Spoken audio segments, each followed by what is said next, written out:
নেতানিয়াহুকে পাগল আখ্যা দিল ট্রাম্প প্রশাসন। মধ্যপ্রাচ্যের আগুনে এবার তেল ঢালল ট্রাম্প প্রশাসন। সরাসরি পাগল বলে আক্রমণ করা হলো ইসরায়েলের প্রধানমন্ত্রী নেতানিয়াহুকে। হ্যাঁ, আপনি ঠিকই শুনছেন, পাগল। সিরিয়ায় বেপরোয়া হামলার পর নেতানিয়াহুর বিরুদ্ধে মুখ খুলেছে ট্রাম্প প্রশাসনের শীর্ষ কর্মকর্তারা। টাইমস অফ ইসরায়েল জানাচ্ছে, হোয়াইট হাউসের এক কর্মকর্তা বলেছেন, নেতানিয়াহু সবকিছুর উপর বোমা ফেলতে চায়, সে শিশুর মতো আচরণ করছে। এমনকি প্রেস সেক্রেটারি ক্যারোলিন লেভিট পর্যন্ত বলেছেন, ট্রাম্প এই হামলায় মোটেও খুশি নন। তাহলে প্রশ্ন জাগে, নিজেকে বন্ধু বলা আমেরিকা এখন কি ইসরায়েলের প্রতিপক্ষ?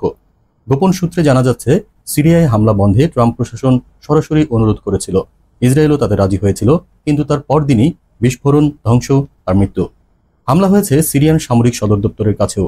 প্রেসিডেন্ট প্রাসাদের চারপাশ কেঁপে উঠেছে। নেতানিয়াহুর দাবি, এটা নাকি দ্রুজদের পক্ষে কাজ। কিন্তু যুক্তরাষ্ট্রের ভাষায় এটা পাগলামি। যদি ইসরায়েলের এই উগ্রতা নিয়ন্ত্রণে না আনা যায়, মধ্যপ্রাচ্য আরও একবার রক্তাক্ত হতে বাধ্য। আর এবার এর দায় কেউই এড়াতে পারবে না।